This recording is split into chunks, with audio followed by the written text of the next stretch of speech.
Olá pessoal, hoje vou falar sobre psicanálise e misozoia.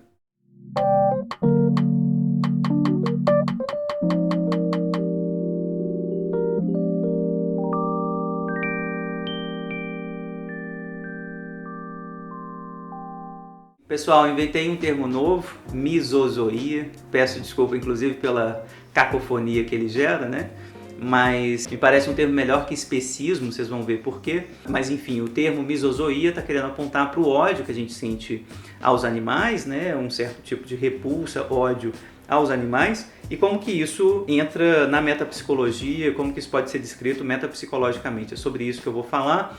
Esse texto está publicado num livro chamado Relendo o Mal-Estar na Civilização, Interlocuções entre o Direito, a Filosofia e a Psicanálise, organizado pela Maria Francisca de Miranda Coutinho e pela Lisiane Cristina Pereira Santos, um grupo que está muito ligado a quem escreve o prefácio desse livro, o professor Jacinto Nelson de Miranda Coutinho, a quem quero mandar o meu abraço. Professor Jacinto, professor da UFPR, né, professor federal da Paraná, do campo do direito penal, organizou um grupo durante muito tempo, né, coordenou esse grupo, liderou esse grupo muito bem de psicanálise, direito e literatura. Né, a gente se reunia ali na Federal do Paraná, na Escola de Direito. Infelizmente, por falta de apoio do governo federal, do apoio público, esses encontros estão interrompidos por enquanto. Vamos esperar que a universidade pública volte a ser valorizada no Brasil, né? A gente está fazendo votos para que isso aconteça em breve. Enfim, esse encontro acontecia lá em Curitiba e o Jacinto sempre trazia um tema e a gente se reunia, psicanalistas, operadores do direito, operadores da literatura, falava e conversava. Esse foi, enfim, um tema proposto que só se realizou de forma virtual. A gente mandou os textos e, enfim, reuniu nesse livro aqui, Relendo o Mal-Estar na Civilização. E o texto que eu escolhi para escrever, o tema que eu escolhi, foi justamente a relação que a gente tem com os animais, que é um tema muito importante para a gente falar em psicanálise, pouquíssimo explorado, muito pouco explorado, né? Tento pesquisar durante muito tempo, porque tenho interesse pessoal em me tornar vegetariano, cada vez mais vegano. Eu acho que eu não consigo chegar lá, né, no veganismo, mas enfim, é um ideal ético, né? Então tenho essa relação com os animais que perpassa por essa questão ética também, né, de como que a gente vai matá-los, enfim, comê-los, ter relações de amor, né, com esses animais, não só os animais domésticos, né, o gatinho, o cachorrinho, o passarinho, enfim, animais que a gente tem costume de ter muita proximidade, mas enfim, uma relação mais pensando na animalidade de maneira mais complexa, né? Isso não aparece na discussão psicanalítica, é raríssimo, assim, nunca vi artigo. Se alguém conhecer, por favor, né, indiquem aqui nos comentários do vídeo, por favor, se tem pesquisa sobre animalidade e psicanálise, né? É raríssimo, nunca encontrei muita coisa. Escrevi um artigo há um tempo sobre o animal na obra de Freud, comentando um livro, inclusive organizado pelo professor Jacinto, um livro que se chama O Senhor das Moscas, do William Golding, né? Um livro muito bom, tem filme, né? Um livro bem interessante. E eu comento lá, enfim, a animalidade nesse texto, uma animalidade presente na obra do Freud. Vou deixar o link do texto aqui na descrição do vídeo. Nesse aqui, eu estou começando a pensar, então, nesse neologismo que eu criei, a misozoia, né? Que é diferente de especismo. O especismo, que é a discriminação preconceituosa baseada na noção de espécie biológica, notadamente contra os animais não humanos, acarretando sua opressão. Então, especismo era isso, né? A ideia de que a nossa espécie é melhor, então eu posso oprimir, eu posso usar, eu posso matar outras espécies, porque não é espécie humana, então não importa. Mas estou pensando aqui na misozoia porque eu acho, e esse é o ponto do meu artigo, essa é a minha tese, né? A misozoia, ela vai ser usada contra outros humanos. Parte da engrenagem misozoica, por assim dizer, né, o ódio que a gente tem aos animais, vai ser usada para matar determinados grupos humanos, ou para humilhar, ou para, enfim, justificar um certo uso dos corpos humanos de determinados grupos. Eu vou chegar lá nesse ponto, enfim, então queria distinguir um pouquinho de especismo, porque o que a gente verifica do ponto de vista histórico e político é que alguns grupos humanos são comparados ou são localizados no campo da animalidade. E é esse campo da animalidade não humana que interessa. né? O campo da animalidade não humana ou vai ser o campo libidinal do amor, do acolhimento, né? O animal doméstico principalmente, ou o campo do ódio mais desobjetalizante possível. Tipo, o outro não existe, esse outro pode ser absolutamente matável, deve ser matável, inclusive. Deve ser morto, deve ser eliminado. A gente vai ver como que isso aparece. Enfim, o primeiro ponto que eu tenho para falar, então, que justifica, no certo sentido, esse ódio aos animais, para além do narcisismo humano, que o Freud vai apontar como um certo tipo de golpe, né, narcísico, naquele texto, Uma Dificuldade no Caminho da Psicanálise, quando Darwin aponta, né, de forma muito clássica e clara e didática na sua teoria da evolução, que nós não nos distinguimos do campo da animalidade, né? Então, Freud aponta ali muito bem que isso é um golpe narcísico. Isso gera, evidentemente, ódio, né? E sempre gerou. Então, o primeiro ponto é, o animal ele é fonte de mal-estar. As bactérias, o vírus, né? Estou gravando esse vídeo aqui sobre uma pandemia, né, do coronavírus, por exemplo, né? O vírus, por mais que a gente não consiga localizá-lo efetivamente dentro do campo da animalidade, mas, enfim, a representação dele está dentro desse campo, né? Isso gera muito mal-estar, gera medo, gera ódio, gera angústia, que gera mal-estar. Então, os predadores, animais peçonhentos, parasitas, é importante grifar esse termo aqui para a gente ver o uso político que esse termo pode ter, né, em determinados momentos, em governos mais problemáticos, né? Enfim, os animais eles são fonte inesgotável de mal-estar. Esse é um primeiro ponto. O Freud, no Mal-Estar na Civilização, um livro muito importante dele, vai tentar apontar, apesar de não mencionar, ele não menciona o amor, né, dirigido aos animais, como uma importante defesa contra o mal-estar produzido nas relações humanas. A gente sabe disso na clínica, né, na vida pessoal. Muita gente prefere lidar com os animais do que lidar com o humano, né? Isso é muito frequente, né? Prefere adotar um cachorrinho, um gatinho, a adotar uma criança. Prefere ajudar na causa dos animais do que ajudar pessoas pobres. Enfim, isso é frequente. O humano não gera, parece, o mesmo tipo de compadecimento em algumas pessoas do que um animal geraria, por exemplo. Então, tem uma dinâmica da relação com o animal que precisa ser estudada nesse sentido. Tem gente que se liga ao animal e não ao outro humano. Tem uma passagem no Mal-Estar que eu sempre retomo, enfim, uma passagem muito, muito importante. Vou ler só um pedacinho dela, que diz assim: em consequência disso, dessa fonte de agressividade que existe no humano, o sujeito vai ter esse próximo, né, o outro, que não constitui apenas um possível colaborador e objeto sexual, mas também uma tentação para satisfazer a tendência à agressão, para explorar o seu trabalho sem recompensá-lo, para dele se utilizar sexualmente contra sua vontade, para usurpar seu patrimônio, para humilhá-lo, para infligir-lhe dor, para torturá-lo e matá-lo. Homo homini lupus. O homem é o lobo do homem. Passagem várias e várias vezes citada do Freud, né, assim, do mal-estar, no sentido de que o outro, né, o sujeito, ele vai sempre tentar nos agredir, nos estuprar, nos humilhar, nos escravizar. Enfim, o que o humano pode fazer com o outro, da ordem das perversões mais inimagináveis. Portanto, o homem é o lobo do homem, conclusão do Freud. Ele usa essa metáfora zoológica que a gente tem que, desde já, criticar fortemente, inclusive a partir do pensamento freudiano. Não há nada do lobo nesse tipo de ação descrita aqui no Mal-Estar. Nenhum lobo escraviza um outro lobo. Nenhum lobo humilha, estupra, violenta, sadicamente um outro animal. Né? Nenhum outro animal, quem dirá um outro lobo. Portanto, não se trata de uma animalidade, né? Se trata de uma pulsionalidade. Essas ações escritas por Freud no Mal-Estar são características do animal pulsional, né? Portanto, do humano.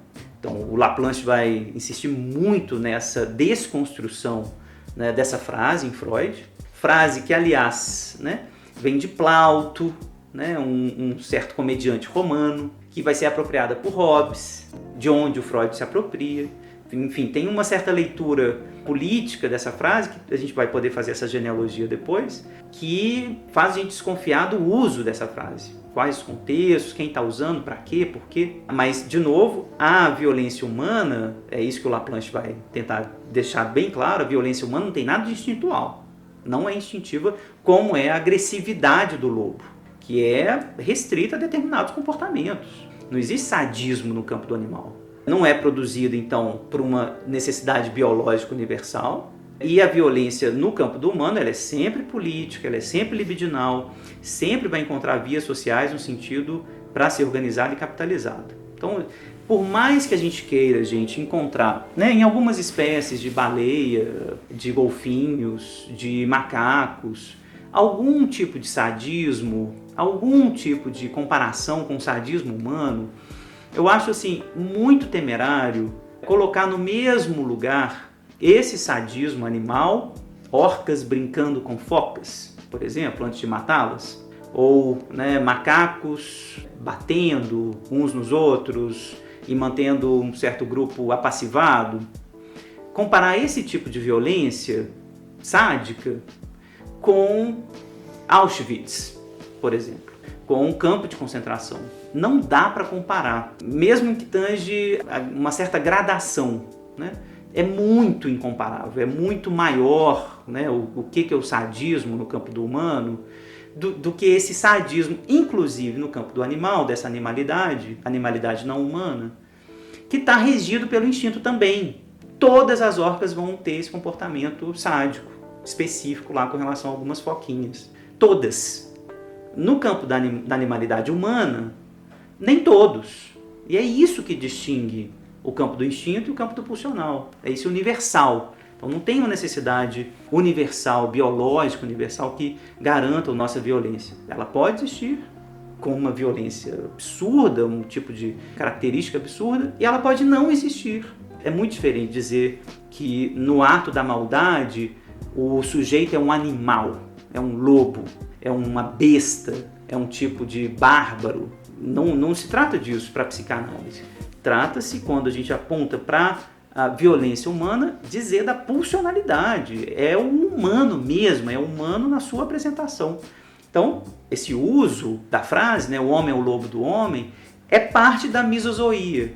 É isso que eu estou querendo apontar no texto. Então, parte do nosso ódio aos animais é feito para garantir uma certa composição narcísica de que humano é bom. O sujeito é tão humano, a gente usa essa frase, né? Mas ele é tão humano, ele é bom, ele tem um bom coração, ele acolhe.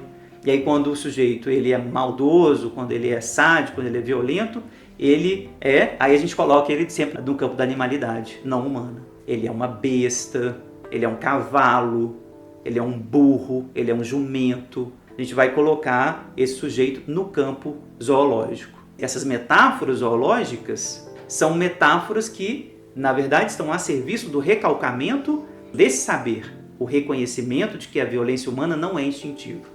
Então a gente precisa recalcar isso, a gente precisa recalcar a ideia de que nós somos violentos porque desejamos. E é uma violência humana, que todo mundo pode cometer. Esse tipo de violência mais absurda possível. Então a gente usa esse tipo de metáfora para, na verdade, aliviar o nosso mal-estar, do tipo de monstruosidade, outra metáfora que vai aparecer, da monstruosidade que o pulsional produz. Mas na verdade não é nenhuma monstruosidade, é a humanidade. O campo de concentração é humano, não tem monstro ali. Não tem o monstro que é a união do animal com o humano. Não é monstruoso nesse sentido específico. É horrível, é sádico, é o máximo do humano. Como diz o Nietzsche, é o humano demasiadamente humano. Então, há uma cisão, esquizoparanoide, quando a gente fala dos animais, Do lado do humano fica o bom, do lado do animal fica o mal. E aí a gente se faz uma proteção narcísica super bonitinha. O humano é bom mesmo, Quem é humano é bom, quem é bom é humano, e o humano que é ruim, que é maldoso, que é violento, é animal. É esse tipo de operação que a gente tem que começar a questionar. Porque esse mesmo tipo de operação vai ser utilizado na nossa relação com o outro quando a gente quer eliminar o outro. O Freud, antes de chegar nesse ponto, né, assim, ele está apontando para a nossa relação com o animal. Vou ler aqui uma passagenzinha dele, está no texto Considerações sobre a Guerra e Morte. Ele vai falar: as crianças mais fortemente egoístas podem vir a ser os mais prestativos e abnegados cidadãos. Os entusiastas da compaixão, filantropos e protetores dos animais resultaram, em sua maioria, de pequenos sádicos e torturadores de bichos. Vejam bem, essa é a concepção do Freud clássica, né? Eu era um torturador de animaizinhos e eu vou me tornar um protetor do animal. Tese do Freud que o amor mesmo é sempre uma formação reativa, né? De que a ética é sempre formação reativa diante dos meus impulsos sádicos. Então o Freud está localizando aqui o amor dos animais também nesse campo, né? Formação reativa diante do meu impulso sádico.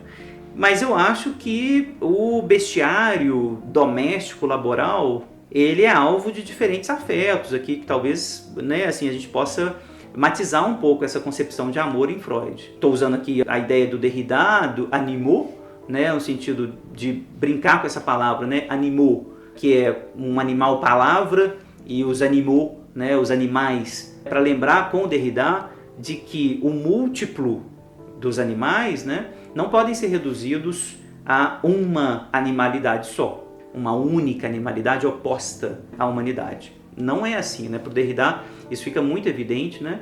O bestiário doméstico, por exemplo, muda completamente de figura essa ideia de um amor que, enfim, pode ser matizado e pode ser levado à devoração desses animais, por exemplo. A gente tem uma relação muito diferente, né? O cachorro, o gato, para dizer o mínimo, com o boi. É muito, muito diferente.